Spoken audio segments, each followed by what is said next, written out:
ইরানকে সাহায্য করলেই চীনের উপর বসানো হবে 50% শুল্ক। এবার মধ্যপ্রাচ্যে চলমান উত্তেজনার মাঝে এমনই হুমকি দিলেন মার্কিন প্রেসিডেন্ট ডোনাল্ড ট্রাম্প। মার্কিন গোয়েন্দাদের অভিযোগ, আগামী কয়েক সপ্তাহের মধ্যে ইরানকে অত্যাধুনিক আকাশ প্রতিরক্ষা ব্যবস্থা পাঠাতে যাচ্ছে বেইজিং। এমন খবর প্রকাশ্যে আসার পর ট্রাম্প স্পষ্ট জানিয়ে দিয়েছেন, ইরানকে সামরিক সহায়তা করলে যুক্তরাষ্ট্রে ঢোকা সমস্ত চীনা পণ্যের ওপর 50% বেশি শুল্ক বসানো হবে। এমনকি আগামী মাসে চীনে নিজের নির্ধারিত সফরও বাতিল করেছেন প্রেসিডেন্ট ট্রাম্প। বিশ্লেষকরা মনে করছেন, যুদ্ধের এই উত্তাল সময়ে চীন যদি ইরানকে সরাসরি সহায়তা করে, তবে বিশ্বের দুই বৃহৎ অর্থনীতির মধ্যে বড় ধরনের বাণিজ্য যুদ্ধ শুরু হতে পারে।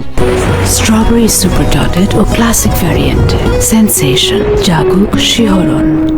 পাকিস্তান ও মধ্যপ্রাচ্যে শান্তি আলোচনা ব্যর্থ হওয়ার পর ট্রাম্পের এই কড়া অবস্থান বিশ্ব রাজনীতিতে নতুন মেরুকরণ তৈরি করছে।